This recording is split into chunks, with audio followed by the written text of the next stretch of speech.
kita manusia banyak sekali yang ketika diuji dengan susah merana dan berlebihan bertambah.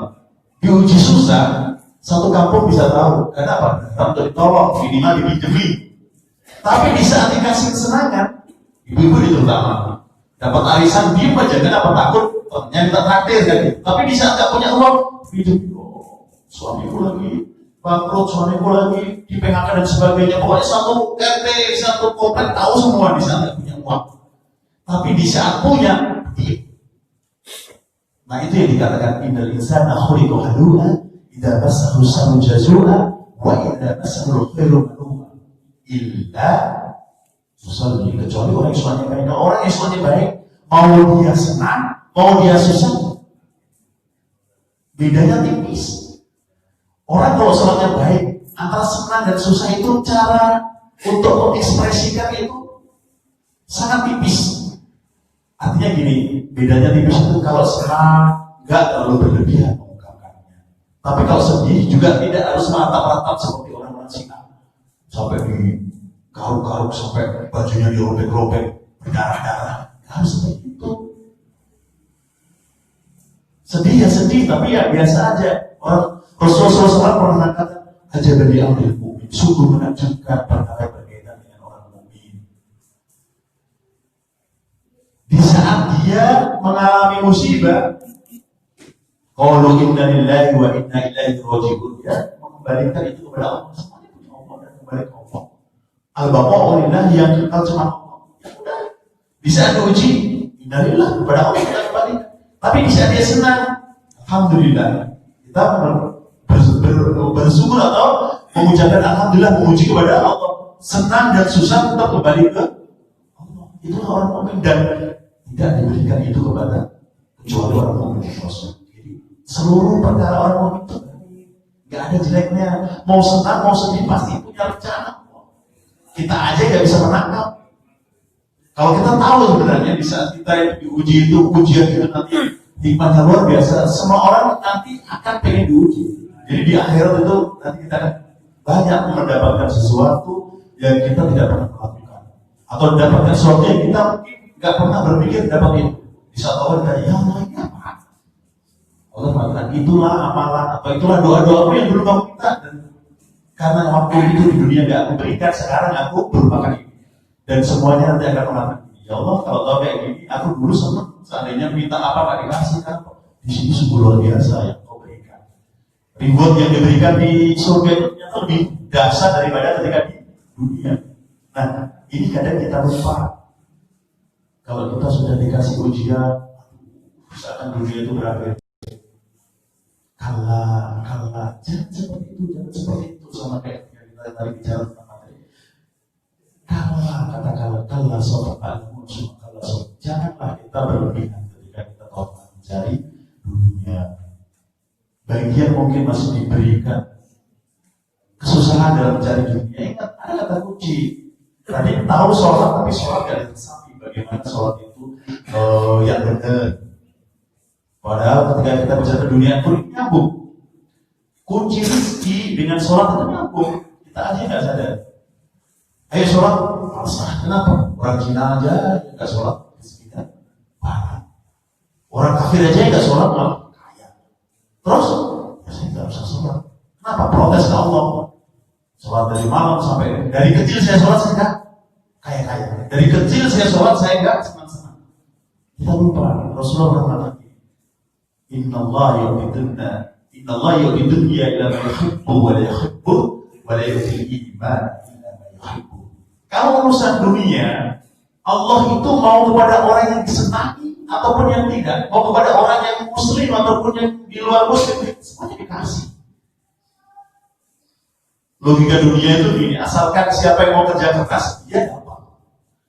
Siapa yang gigih, dia akan menghasilkan.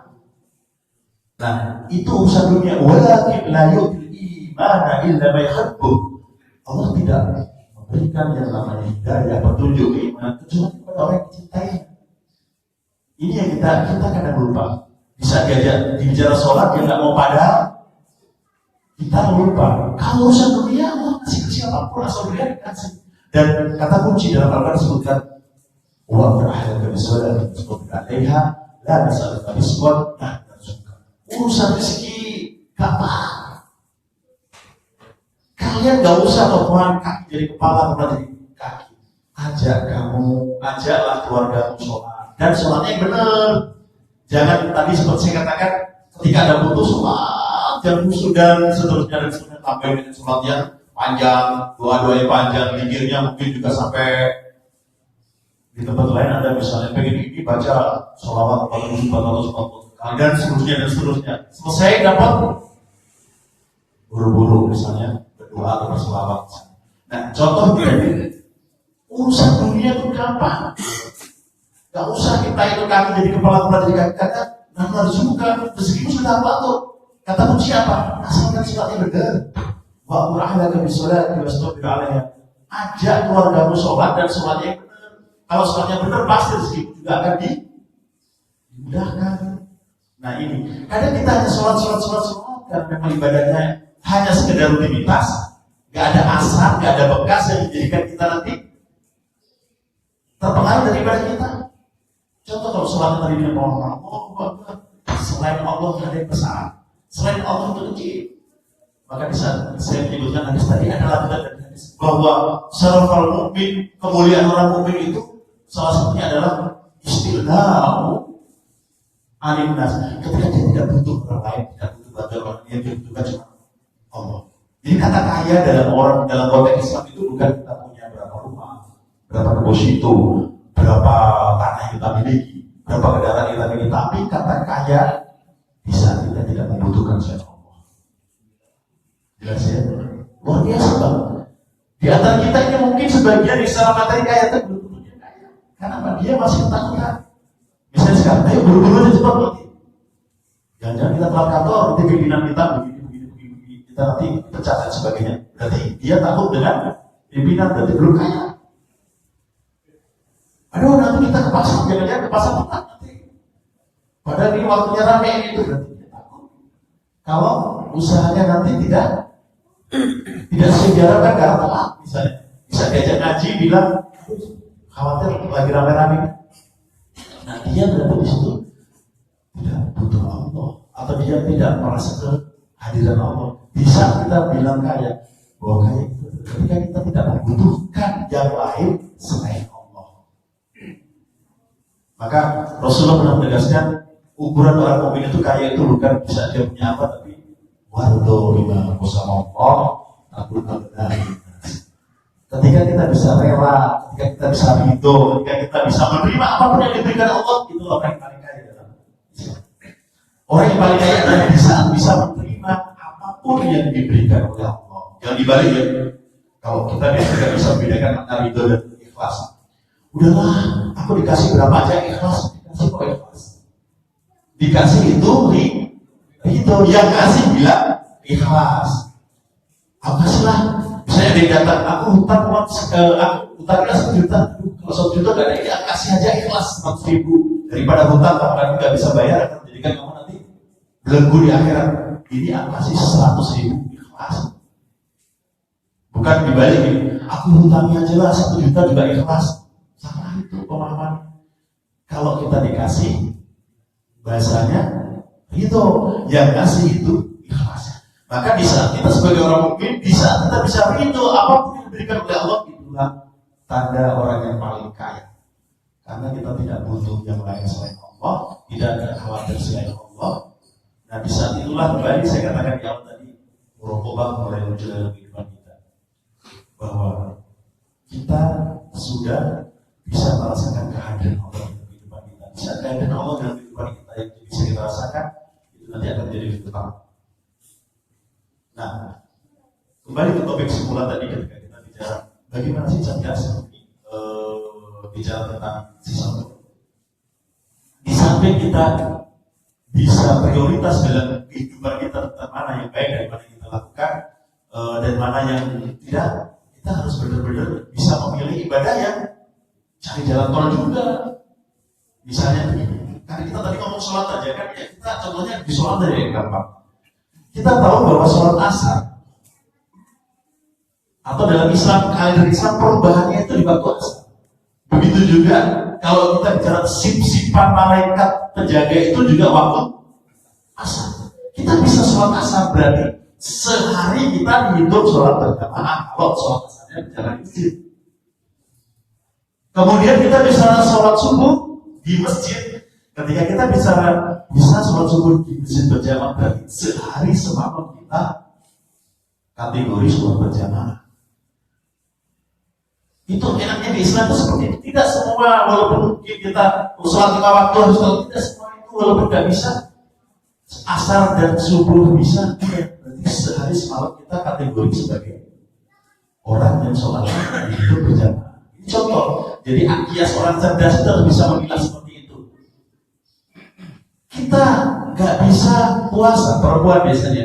Bisa puasa ternyata lagi, sehingga nggak bisa mengikuti puasa. Apa yang dilakukan? Kasih buka orang yang berpuasa, kasih takjil di masjid sehingga nanti pas orang mau sholat maghrib sebelumnya buka dulu.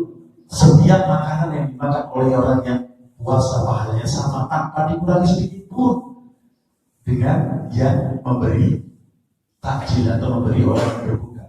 Itu banyak hal yang kita tidak terpikirkan. Kita nggak bisa ngaji, nggak bisa baca Al-Quran dengan lancar.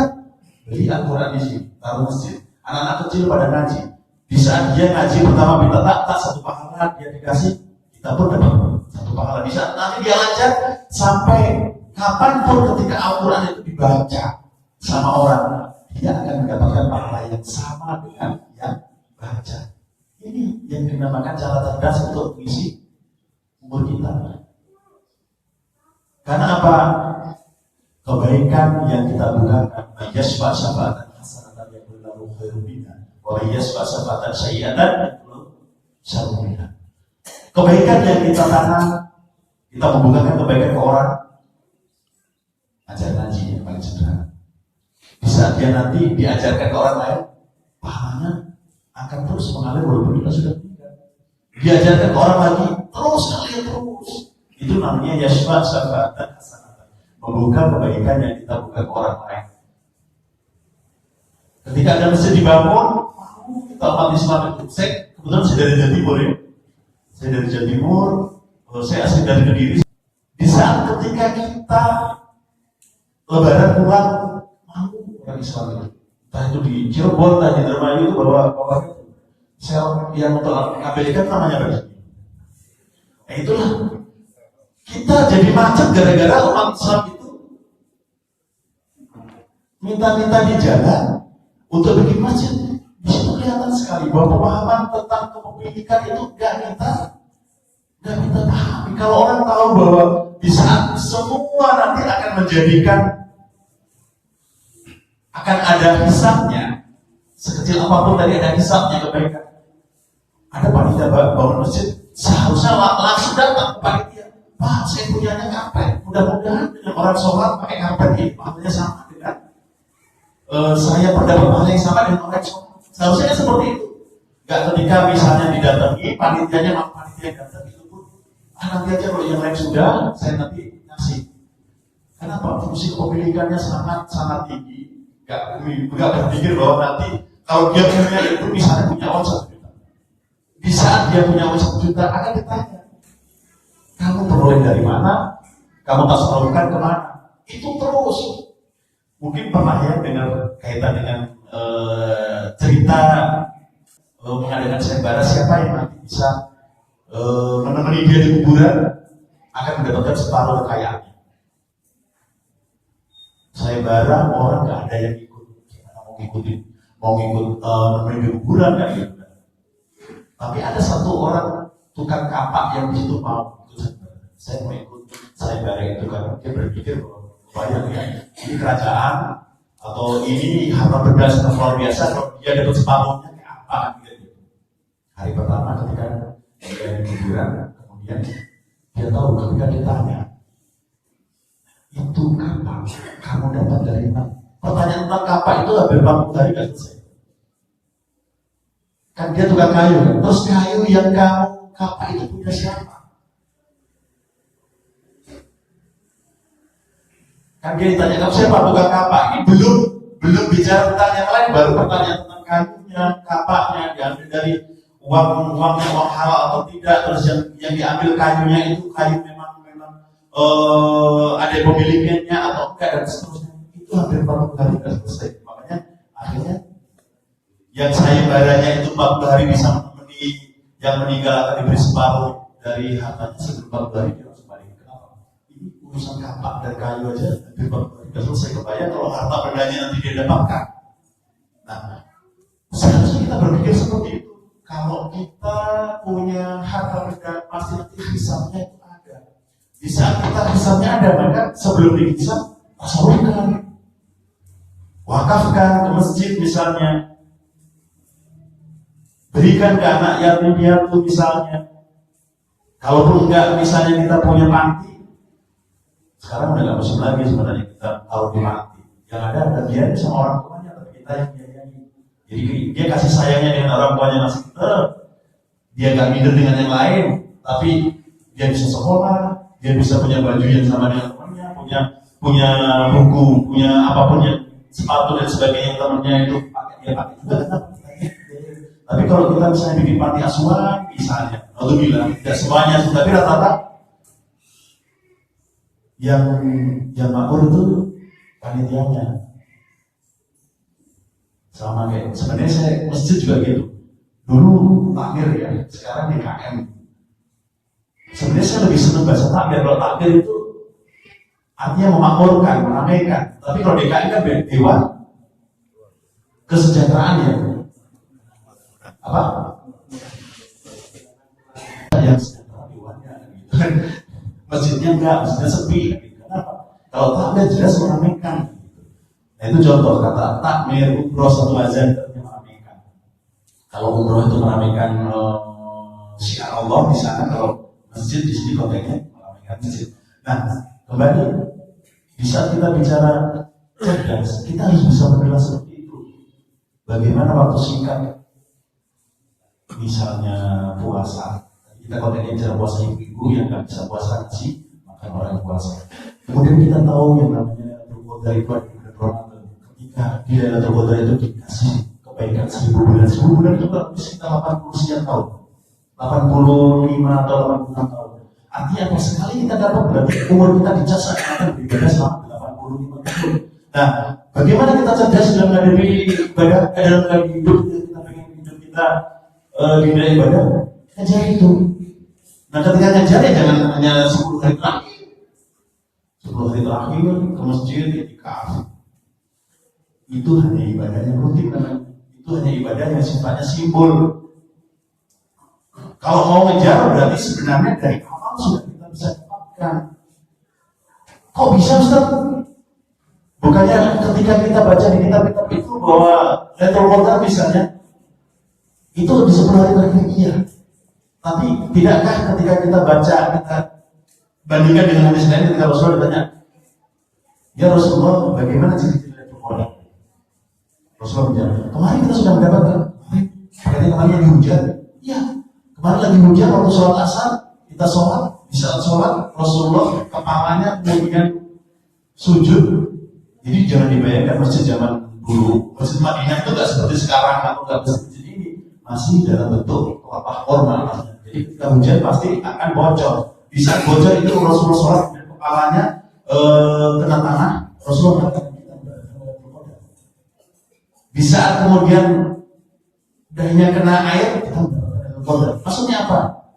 Dan Allah siapa yang mengetahui jati dirinya, dia yang akan mendapatkan atau mengetahui Tuhan. Kita tahu manusia itu diciptakan dari tanah.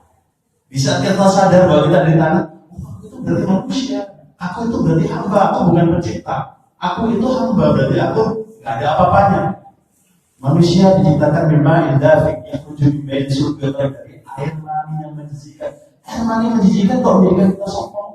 Nah kesadaran seperti itulah kata Rasulullah. Kalau kita bisa menyadari siapa dirimu, kamu menemukan Tuhanmu. Artinya dalam konteks ini bisa kita nyari Lailatul Qadar itu jangan hanya sekedar angin sepoi-poi misalnya. Nanti mungkin malaikat di situ merupakan sayapnya dari timur barat. Nggak akan ketemu siapa yang bisa melihat malaikat. Tapi yang dicari tadi, ya Allah, aku banyak salah, aku banyak dosa, ya Allah. Hampir tiap hari melakukan kesalahan. Detik ini aku yang banyak salah itu datang untuk mendapatkan ampunan. Nah, kesadaran itulah yang dikatakan lebih baik daripada 1000 bulan. Nah, kita bisa menemukan berarti 86 tahun kita dicas. Nah, kejar itu setiap bulan Ramadan misalnya. Ini contoh sederhana aja. Banyak sekali yang sebenarnya bisa kita raih dengan cara yang mudah untuk bisa mendapatkan kebaikan. Baik, ini mungkin sekedar paparan singkat. Ada pertanyaan mungkin ya. Kita sampai jam berapa sih? Sampai jam 6. Boleh, sampai nanti kita lanjut mungkin ada yang